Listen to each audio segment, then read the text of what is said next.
I could have taught a contracts 101 course that took you 6 hours to go through and, taught you all about contracts and why you have them and all this stuff. But at the end of the day, the result you're looking for is just to get that contract off to a client quickly. And that is not best accomplished through a very long, 6 hour course where you're still confused at the end of it because you didn't go to law school for 3 years. You know what I mean? Like it's impossible to teach someone what you can put in a template in like an online course. That was Christina Scalera. And in this episode, she is going to break down digital download products versus courses. Yes, there is a difference. And she's going to tell you why almost everybody should put digital download products on their website in a shop. She's also going to talk about how she started this business after trying a few different ones that failed. She racked up over $70,000 in credit card debt with business ventures, and then she started the contract shop with $500. Fast forward 6 years, she has grown it to a 7-figure business, and now she is teaching other people how to do the exact same things. Sit back. I hope you enjoy this episode with Christina Scalera. Ever wonder how some people seem to get all the media coverage, but you don't?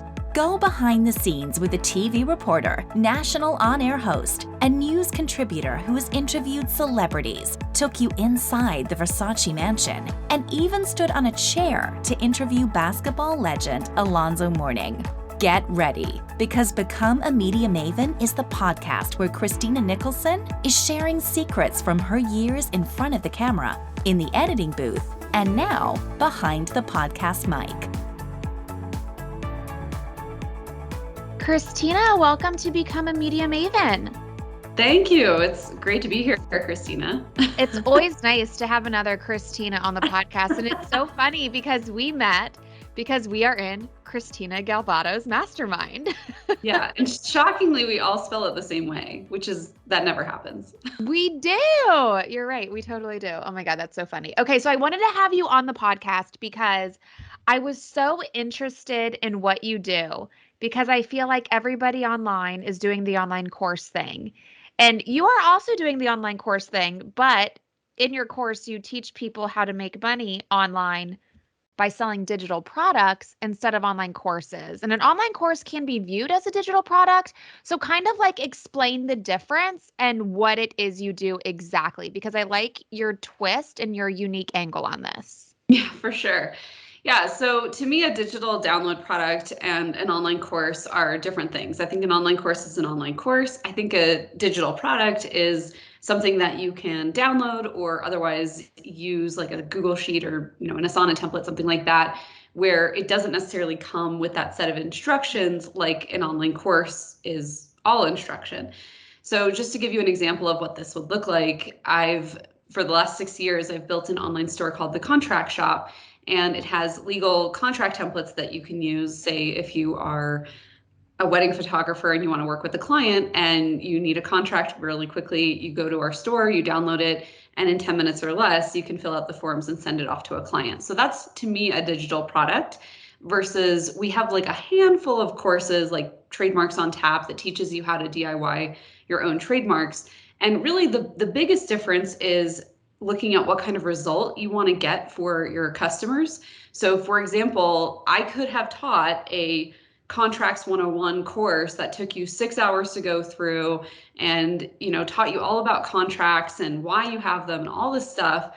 But at the end of the day, the result you're looking for is just to get that contract off to a client quickly. And that is not best accomplished through a very long, 6 hour course where you're still confused at the end of it because you didn't go to law school for 3 years. You know what I mean? Like it's impossible to teach someone what you can put in a template in like an online course. And so it really depends on what the result is that you want to achieve for people, whether a digital product or an online course is a better fit.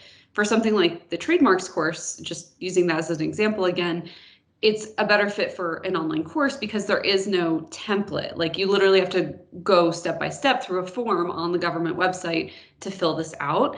And so it didn't make sense to sell that with a template because that's not the end result that we're looking for. We're looking to go step by step. And so that's what I do. I take you by the hand and walk you through that. So that's where I think there's a big difference. And, I think it's important for us as course creators or digital product creators to really get serious and ask, what is the result that my customers are looking for? And what is the vehicle or like the container, whatever you want to call it, that best delivers that result? Yeah, because I feel like everybody just defaults to online course because Right. that's just what we hear so much. And you're saying, like, pump your brakes, look at what people really want, which is great advice. So I'm going to assume that your background is in law. Yeah, I'm a lawyer. So I started as a trademark lawyer for a private kids company based in Atlanta. That was how I got started. That was my first job out of law school. I was in-house counsel and then worked on a lot of licensing agreements and things like that. And so as I decided that wasn't the best career path for me, I went out on my own, started my own firm. And in the course of that, also thought it would be really neat to do something more creative than just legal work, and got introduced to kind of this online and creative community that we know and love on Instagram, and realized they needed a lot of help with their legal stuff. And that's how I got involved in creating all these templates for these amazing people that have started their living online. That's genius because I mean, I know most people, I'll speak for myself. I don't enjoy that stuff. It's all over my head. I mean, I just know I have to have it in place because my clients have to pay me. I have to protect myself. Absolutely. It's like literally the foundation of your business, and it's not the fun part, but it's what everybody needs. Yeah. And you kind of make it sexy. Like it's not a sexy thing, but you make it like pretty fun and easy, which is great. That's the goal. Yeah, for sure. We want this to be something that is fun and easy for people. And it's taken a long time, but we've really, really honed our content and our products so that they are the most fun, easy things to use. And how Thank you. long have you been doing this? So the online shop, I started that in November 2015. And I started what is now my coaching business, teaching people how to sell digital download products through online stores like I have. That started in August 2020. So 6 years for the shop and about a year and some change for my coaching. Okay, got it. And so let's talk about the shop. Sure. How did you start getting attention for that and getting, I mean, like, anybody can create a website online. And tell me, like, what is this format? Is it just a website? Is it, I mean, like, how do you sell it and how do you get attention to it? Yeah, absolutely. I started with the Squarespace site because they have a nice commerce component. You can upgrade and get some product listings and have a decent backend where you can monitor your products. So I always suggest people start on Squarespace. It's really hard to mess it up, really easy to get started, and really easy to have something that's beautiful and easy to, use. We switched to Shopify a couple of years ago just because it's a lot more robust. They have a more complete ecosystem. So if someone's a little more advanced, that's where I'd go. But the platform doesn't matter as much as what you're talking about, which is how do you get eyeballs on your shop? Because if you don't have people looking at your shop, there's no one to buy. So the first thing that we did was we sought out different avenues where we knew there was an audience, but they didn't always have the content they needed for that audience. So there's a lot of people out there that have bigger businesses than you, not you, Christina, but like you, the listener. There's a lot of people who have these bigger businesses and they need content just like all of us do. And they're tired just like all of us are. And they would love to take a break for a week from creating content. And so I went and I found these businesses and these other, kind of aligned industries and things like that. And I reached out to people and I just said, hey, you mind if I write a blog post for you? So you don't have to write, 4 this month, you only have to write 3. And resoundingly, the answer across every person I approached was yes. They all were excited about it. Some of them turned into joint venture webinar partnerships where I would go on and I would teach their audience about legal stuff. These were really more teaching webinars. They weren't salesy.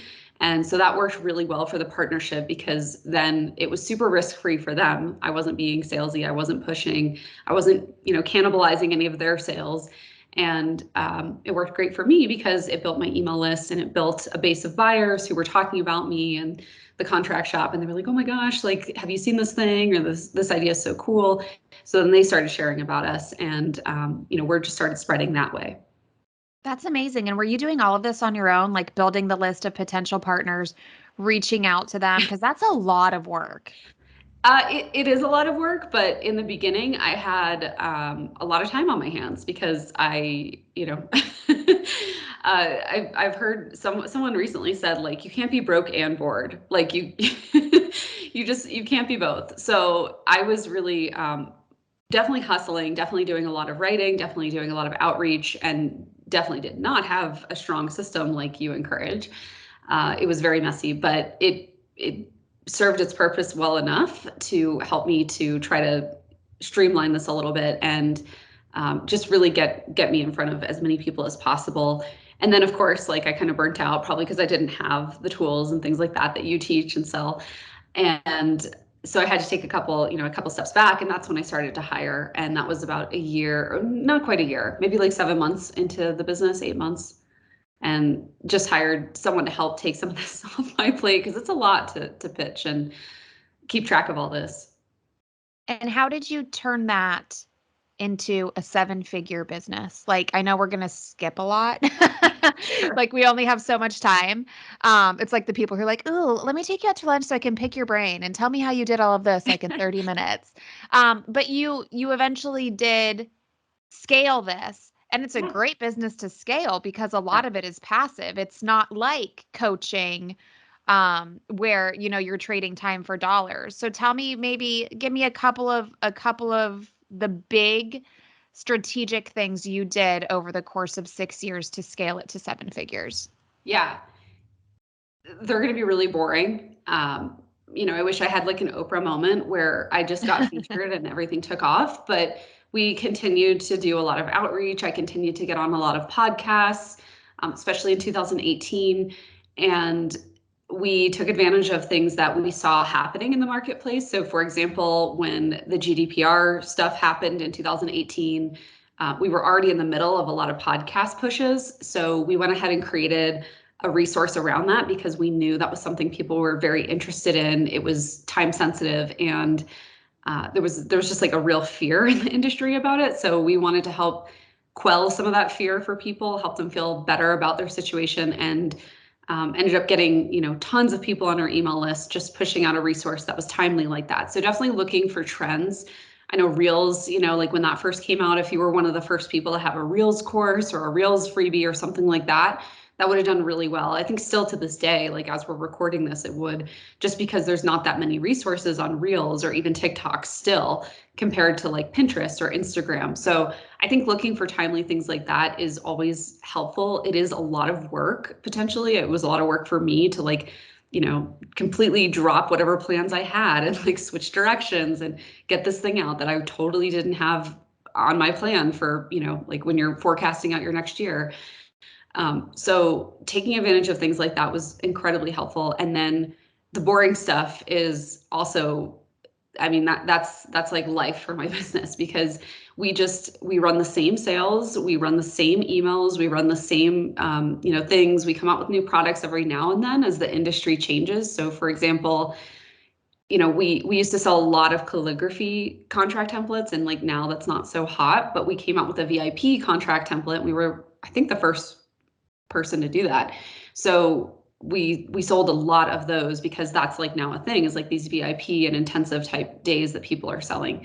So just looking for marketplace changes like that, looking for things that are timely, and then being really boring about it. Just keep selling the same thing. Don't try to create too many new products. Don't try to like revamp your emails every single time you put them out there. I mean, we would just change, like we would always have some kind of like pop culture reference, and we made them relevant to our audience, like who's buying from us. So for example, one time our Black Friday emails referenced Harry Potter, and then the next year they referenced like Star Wars, so it's the same exact emails, but the pop culture references were changing just because that's what people tend to remember, not like, oh, the third email of her Black Friday sequence is always the one with the testimonials. Like no one remembers that. So just keep things really boring, look for those opportunities. And I think that's like what people don't really want to hear. They want to hear there's like a quick magic bullet, but I have not found that magic bullet yet. No, I mean, I love what you said. I don't think it's boring. Obviously, being a guest on podcast is my jam. I love that so much. That's amazing.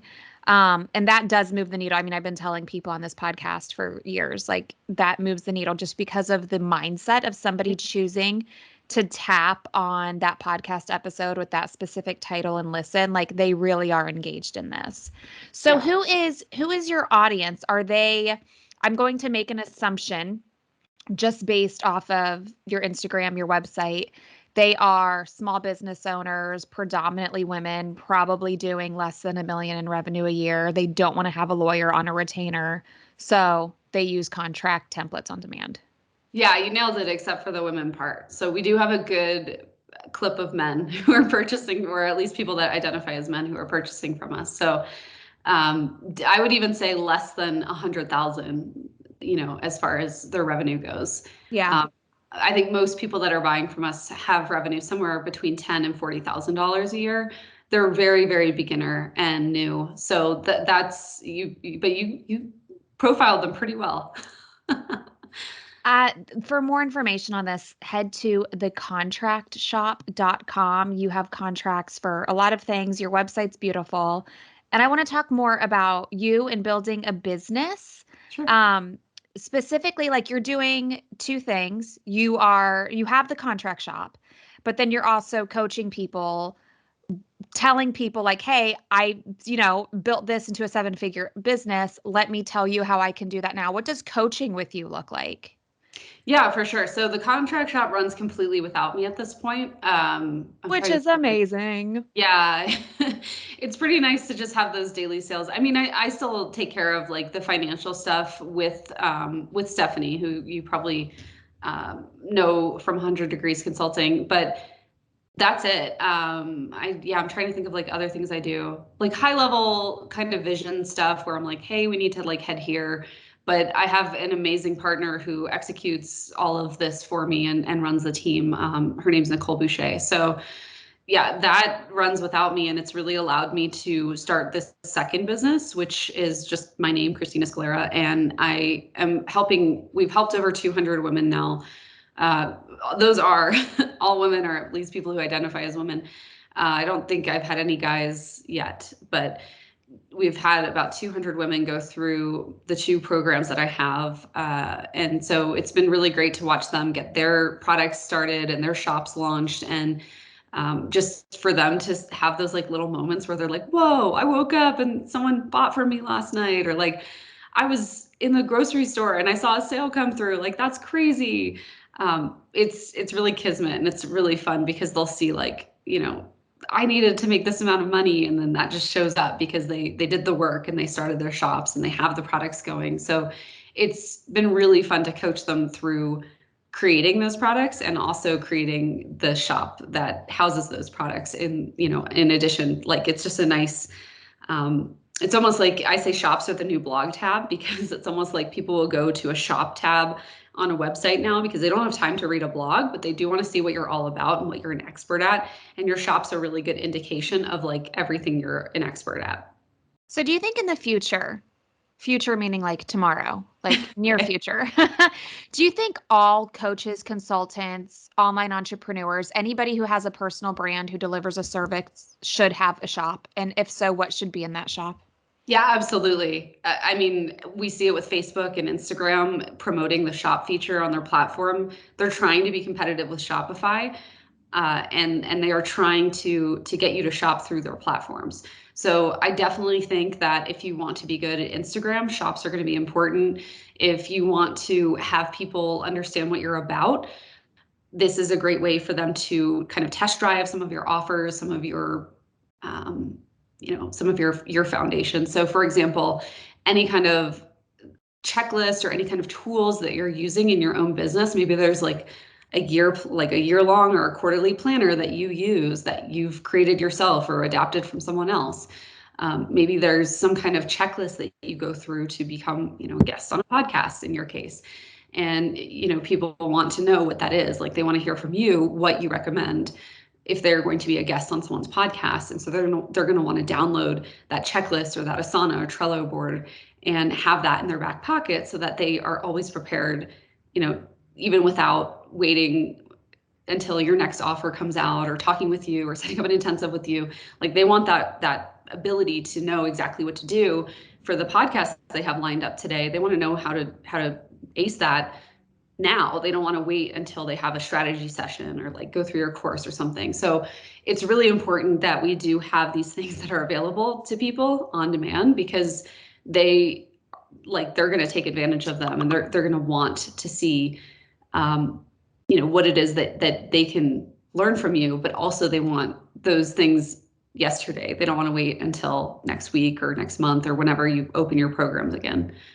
And it sounds like you don't have to reinvent the wheel. Like just based on what you said, it sounds like I could take one of my freebies and just add a little extra something to it and charge for it. Or I could even look at my SOPs and they may be like for my internal team. Yeah. But if I made it public, I could sell it. And so what do you suggest? And I know this is a very broad question, but as far as digital downloads, what price points do you like to see, or do you see perform better than others? That's such a loaded question. I'll try to answer it though. I mean, ultimately, we want to have a product out there that creates a result that like the value is like 10 times what we're charging for our price point. So for example, just going back to my templates, they retail for $455 US dollars. And that would cost you about $5,000 to have that same exact thing created by a lawyer. So we try to like have 10x the value for the cost. Typically though, if you are starting with digital products, I would recommend that you start under $50.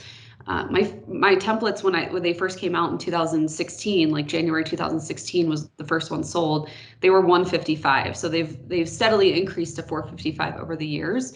And in more recent years, we've introduced our under $50 category. With the pandemic, it became really important for people to get help or to stay aligned with our business and keep buying from us, but they couldn't do so at such a high price point anymore. So we introduced some products that were under $50, and those are just awesome. And a great way for people to kind of test the waters with us, see what the experience is like, see if they like buying from us, and they like the customer service aspect of it before they jump in with a more high priced product. So I like pricing things anywhere between like $14 to $50 when you're getting started. And just make sure that like whatever the result is that they're getting, it's still 10 times the value of what they paid for. Okay, that's a great answer to a loaded question. Okay, before we wrap up, just because I've worked with many business coaches before you and I met in a mastermind, I strongly believe that you cannot, not that you can't do it, but it's just so much easier when you pay somebody to be the shortcut. Like they've already made the mistakes. However, with everybody on the internet today calling themselves a business coach, the struggle is real. So let's just talk business coaching real quick, because you work as a coach. In my VIP mentoring program, I do as well. Give me some of the best business coaching advice and some of the worst. Okay. Best is, that's harder than the worst. Okay, give me the worst. That's juicier anyway. The worst, I don't know. I feel like I'm gonna offend people, but like the worst I think I've seen lately is that you can't fail. Like you definitely can fail, and failing is okay. I don't know why failure is such a loaded thing. Like literally I fail 80 million times a day trying to do something, or like realizing that I'm super behind on some project that is supposed to come out, or like I don't know, like failure is not a bad thing, but you can definitely fail. So I don't know, I don't like that whole like you can't fail, like fail, it's just I think they try to say like you're not failing because you're learning from it, which Which that makes sense. And then also with the failing thing, like people are so afraid of it. And it's like nobody's really looking at you that closely to even Yeah. notice if you failed. Like you're the only one. Like most people don't even give a shit. They're not even paying Yeah. that close attention. Yeah, for sure. And then like best, I can't remember what I would like. I don't know. The thing I always come back to is like do what you can with what you have. And I thought I made that up for a long time until I was like at a gift store in the Grand Canyon and I saw some like Teddy Roosevelt quote and it was like basically that. So I guess maybe I lifted it from Teddy Roosevelt and didn't even realize it. But yeah, I always try to encourage people to do what they can with what they have because like I started my shop when I was $73,000 in credit card debt. And Wow. yeah, like literally used up the last like $500 on somehow another credit card that I still had. Okay, where was your Credit. mind then? Like, what is your mindset when you are spending money to start a business when you have that debt? Like, explain that. Well, I think it helped that I was like in my 20s, and I'm pretty sure whatever part of your brain that has a fear of like going into debt and you know whatever. I don't know if that was like fully there yet. I'm just gonna say that. It was a little bit But more laid back about the debt thing back in the day. yeah, okay, this is so I don't know. Okay, I'll just say it. I realized I wasn't going to go to jail for being in debt. And so I was like, okay, like this isn't good, but no one's going to put me in jail. Like I'm not going to be, you know, no one's going to be like you have to go to jail immediately like Right. you're not going to be able to live your life anymore. So it's just like, okay, well, I know this like in my head I was like I know this is going to work. Like I know something is going to break through. It has to. Like I've been trying so hard at this for so long. Because I had tried a lot of things. This is like 3 years. I skipped a large part, but there's like 3 years of me trying different things and not working, which is how I ended up in $73,000 of credit card debt. That was all for business stuff too. That wasn't like, you know, I went out and bought a You Fendi weren't bag. shopping. Well, can I also point out that Yeah. people go into debt with a lot more money just for college and Yeah. school? But like, I hate it when people are like, they don't think twice about taking out over $100,000 in loans for college. But when it's like to invest in themselves for their own business, they're scared shitless. And it Yeah. makes zero sense. Yeah. So that's super Yeah. impressive. So like it was like the like $500, hope this works, and then you built it to a seven-figure business. Yes. That's amazing. You say it like, yeah, no big deal. That's Well, amazing. it's been 6 years, you know, Yeah, so you got used to the big deal. So now you just talk about it like that. That's awesome. I love it. Um, so yeah, so best piece of advice, do what you can with what you have. And I think that's important too, because there's so much comparison. And the fact of the matter is when you see other people doing things, A, you don't really know what they're doing, but B, you especially don't know what they have. yeah, absolutely. Yeah, I can't underscore that enough. You just never know if they have, you know, because I was a single girl too. So like I find myself comparing myself to other people and then I'm like, wait, like they have a husband who's a hedge fund manager or whatever. And there's nothing wrong or bad about that. You know, one of my really good friends is married to a former CEO of Bentley, America. So like it's totally fine if that's the resources that you have, then use them. I'm not saying like anyone should feel ashamed. I'm just saying like we're all coming from different situations. I know I was incredibly privileged, and you know, even then, still had a long way to come, and just did everything that I could with the available resources that I could find. And yeah, so I would encourage. I know it's harder for many other people. So I just want to encourage people wherever they're at to try to do what they can. Love that. So we're going to link to the contractshop.com in the show notes. We're also going to link to your Instagram, Christina Scalera, and the contract shop. And then where can people find out more about coaching with you? Yeah, everything's at Christina Scalera. It's a weird name, so nobody had all the handles and all the websites and all that. So You lucky girl. I have to I be Christina know, all very day lucky. because No one can Christina spell my Nichols. name, but you know, Yeah, yeah, yeah. I mean, it's common spelling. I feel like Christina Aguilera helped us out with the common spelling of it all. right? Yeah. Awesome. Thank you so much. Thank you, Christina. Don't forget, you can grab everything we talked about in the show notes for this episode, so make sure you check them out wherever you listen to podcasts and tap that subscribe button if you haven't already. I would really appreciate it if you like this episode. Share it with a friend, a family member, or a colleague. I am always grateful when people share Become a Media Maven, and I will see you again very soon right here on the podcast.